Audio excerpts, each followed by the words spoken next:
Say hello to Togo Asagaki, aka Kizuna Red from Earth's Power Ranger ripoff. After a showdown with the villainous Breakup King, he's accidentally zapped into a wild fantasy world where he's gotta become an adventurer just to get by. Along the way, he teams up with Princess Teltina, who's dead set on stopping demon seeds from taking over people, a sorceress named Idola, who's on a mission to redeem her family name. He's still got his ranger powers, complete with Megazord summoning and all, but his total lack of common sense keeps his new allies both amazed and disgusted. Can he manage to save this world as well? The Breakup King, big boss of the relationship enders, aka the world's worst party poopers, finally shows up in his evil fortress Shredskull. Yep, you heard that right. The fate of everyone's warm fuzzies and relationship status is on the line. Our heroes comes in with epic costume Kizuna 5, who rolls in. They even merge their trusty Kizuna beasts into the unstoppable Maximum Kizuna Kaiser to smash evil retards. But just as they're about to charge in for the final showdown, the Breakup King fires off a mega evil energy wave that sends Maximum Kizuna Kaiser packing, except for Kizuna Red, who makes it on board like the hero he is. Fueled by the power of bonds like ugly retards, he goes toe-to-toe with the Breakup King, kicks his sorry butt, but pays the ultimate price sacrificing himself. Or did he? Plot twist. Turns out Kizuna Red, aka Azaki Togo, is still alive and in another world, no less. 6 months later, he's settled into his new gig as an adventurer, traveling around helping folks and spreading that warm, fuzzy friendship power wherever he goes. Think of him as the world's most wholesome backpacker. He's then summoned by Yidra, a brainy archmage with a backstory that's straight out of a soap opera. She's the daughter of the former royal scepter, a big deal magical position in the kingdom, who once used magic to make people's lives better. Sadly, dear old dad was defeated in a ritual combat duel, got a love kingdom politics, and banished. His replacement is a power-hoarding jerkface who uses magic to make life miserable for the little people. Yidra's determined to reclaim the royal scepter title and bring magic back to the masses, which has Togo instantly smitten. This guy's heart is basically held together by duct tape made of friendship. So off they go to the ruins, where they find a big old pile of mana metal guarded by a lizard beast straight out of a D-grade monster movie.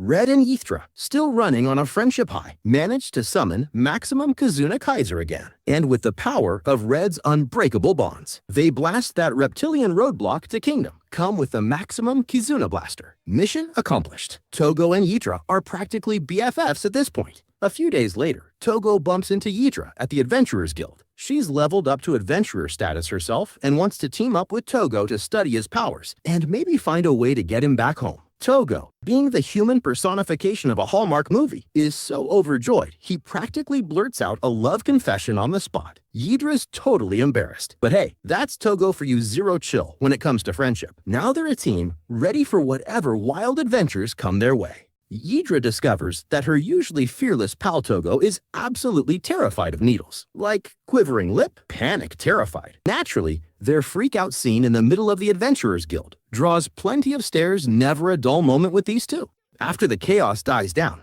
they decide to check their stat tags. The adventurers must have accessory that tracks their skills and levels. Yidra's looks like something ripped straight from a standard RPG stat sheet, complete with overly complicated submenus. But Togo's? It's basically a flashy magazine spread, complete with sparkles and hero stats that would make any game designer cringe. Yidra's left scratching her head at this nonsense weirdness like, seriously, where did this guy come from? Before she can get her questions in order, two familiar faces from episode 1 crash the party, Zatsu and Lane. They'd tried and failed to team up with Yidra before, and now they're back for round 2. Armed with snark and attitude, they don't hold back, calling Yidra a washed-up noble and her dad a total loser. Yidra, naturally, fires back with the kind of insults that'd make a sailor blush. Before they can go full WWE SmackDown in the middle of the guild hall, Togo Ever the Peacemaker suggests they settle things with a quest instead of a brawl. Perfect timing too, because there's a weird monster causing trouble in a nearby dungeon. First one to take it down wins. Challenge accepted. With Togo leading the charge, Kizuna Red brings out his signature transformation, complete with an explosion that would put Michael Bay to shame. Naturally, all that noise attracts a horde of Minotaur, and the team has to fight for their lives. Our hero even busts out Maximum Kizuna Kaiser, except it hilariously gets stuck in the cave ceiling like a kid trying to climb out of the McDonald's play place. At least it squashes some Minotaur, so hey, silver lining.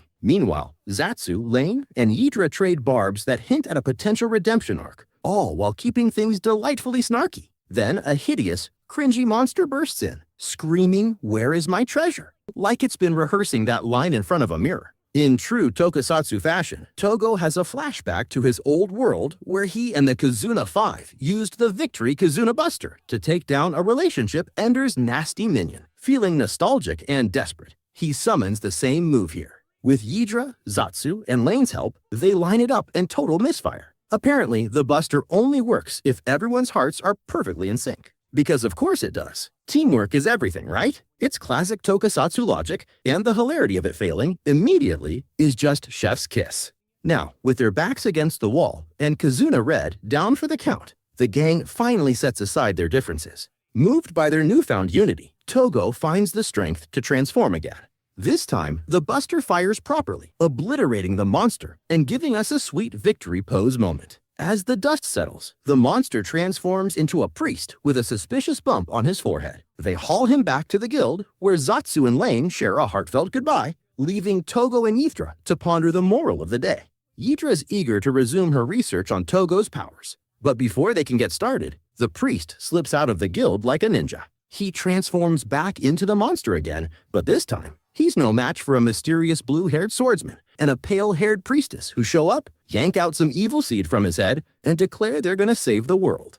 Our hero Togo, aka Kizuna Red, finds himself in for a rude awakening when Yidra's butler threatens to drain him of all his youthful vigor. Talk about a warm welcome. Just as Togo's about to panic, salvation comes knocking at the front door. Enter the totally regal and slightly dramatic Princess Teltina of Alist and her loyal sidekick, hero Logi Mist. Their arrival brings a whole new level of chaos and potential comedic gold. Turns out, the princess and her knight in shining armor are on a mission to save the world from some seriously creepy evil seeds that corrupt people and turn them into monstrous versions of themselves. The priestess explains that these seeds infest a host, boost their mana like they've chugged an entire energy drink, and grant them crazy powerful privilege spells that align with their darkest desires. Classic fantasy hijinks, right? But wait, there's more. Apparently, the current royal scepter, Xiaohua, might be tied to this whole seed scandal. Rumor has it he's been hooking up the royal family's shady pals with mana seeds to turn them into supercharged jerks. Naturally, our squad Togo, Yidra, Teltina, and Logi can't let that slide. They're all fired up and ready to team up to take down the bad guys. Well, except Logi, who's too busy flexing his hero status and mooning over the princess to accept any help from a random guy like Togo. Logi's pride won't let him back down, so he challenges Togo to a good old-fashioned duel. Togo, never one to shy away from a fight, transforms into Kizuna Red and summons his trusty mecha buddy, Maximum Kizuna Kaiser.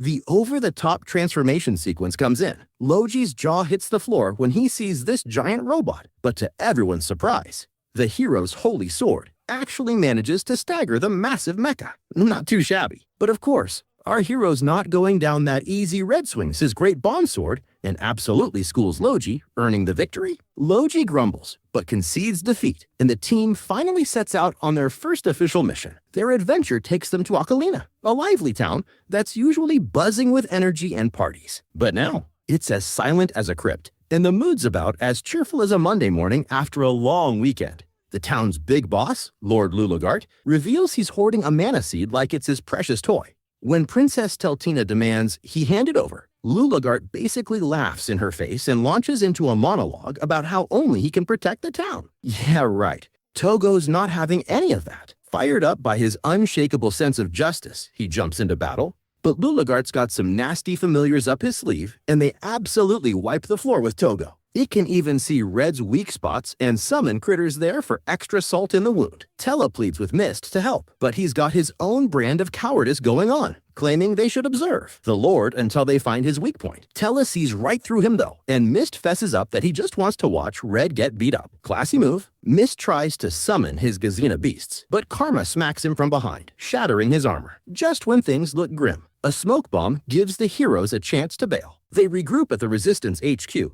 Thanks to the woman who warned them earlier, turns out she's part of the rebellion and goes by Grossa. She explains the Lord can't sense them here, so Red spills the beans about the mana seeds. Grossa's all in, but admits their group's too weak to take down the Lord. Mist, ever the quitter, suggests skipping town, but Grossa's determined to fight for their home. Red, remembering his own hometown, promises to help. They strategize. Ydra even whips out a list of the Lord's absurd rules that trigger monster attacks when broken. Red's all gung-ho about sniping the guy with maximum Kizuna Kaiser, but Ydra warns it'd blow up half the town. Instead, she hatches a plan that hinges on Mist and Red working together. Tough luck, since they can't stand each other. Tella bribes Mist with an ear-cleaning hay, whatever works, and he's suddenly all in. That night, Ydra's enjoying a soak when Tella joins her, bonding over shared goals and some royal drama. Meanwhile, Red talks with Tella, and she calls him a hero. But Red's not ready for a pep talk. He's worried about everyone's safety. Mist, eavesdropping like a creep, snags Red's bond plate, hoping to prove himself. Next day, the team heads to the manor. Red tries to transform, but panics. His bond plate is gone. A monster smacks him into the water, but Ydra dives in to save him with mouth-to-mouth. Mist, meanwhile, tries to go solo, but gets surrounded. In a flashback, we see Mist's backstory, how Tella once chose him as the hero, because only he could handle the Holy Sword. Back in the present, Mist powers up and fights for Tella. The Lord's monsters close in, but Red joins the fight, and together they beat them back. Even Mist, despite himself, admits Red's not so bad. But then the mana seed goes haywire and starts expanding like a ticking time bomb. The gang barely has time to celebrate before the Berserk mana seed mutates into a monstrous giant and takes to the skies, threatening to blow the town to bits. Grossa yells for everyone to scram, but Red, always the hero, tells everyone to chill. He's faced down big monsters before. He calls in Maximum Kaiser, and Mist wonders why Red's piloting it. But the girls realize they've finally forged a bond. Maximum Kaiser rockets off to space, and Red's like, "Don't worry, I got this," while everyone's jaws drop, because who knew outer space was even real? They burst above the clouds, and Tella's in shock. No angels, just endless sky. Red hands the controls to Mist, who uses the great bond sword to slice the monster clean in half, causing an epic explosion that lights up the heavens. The team celebrates mission accomplished. Back on the ground, they spot the Lord's mana seed. Tella explains it'll just keep coming back unless they kill the Lord or rip the seed out. She summons the silver wolf Ficus, who chose down on the Lord, but then spits him out. Ydra sees the mana seed is gone, and Tella explains Ficus is harmless, just a seed retriever. But she warns that her ability could make her a target, so they agree to keep it hush-hush. Before they can relax, Dobby, a smirking royal demon, shows up and laughs that it's too late. Red's like, "Wait, royal demon?" And Ydra spills the tea. They're the Demon Queen's brats, sealed away 1,000 years ago, now trying to bust her out. Dobby confesses he planted all those mana seeds and plans to drown the world in negative mana to bring Mommy Dearest back. Tella's furious he's making people suffer. Red and Mist rush to fight him, but Dobby takes off, saying they're too tired to keep up. He summons berserked up minions, including Grossa, revealing he gave them defective seeds. Red calls in his weapon and charges, but Dobby's too strong. Tella pleads with Mist to help, reminding him that taking out Dobby is the only way to end this mess.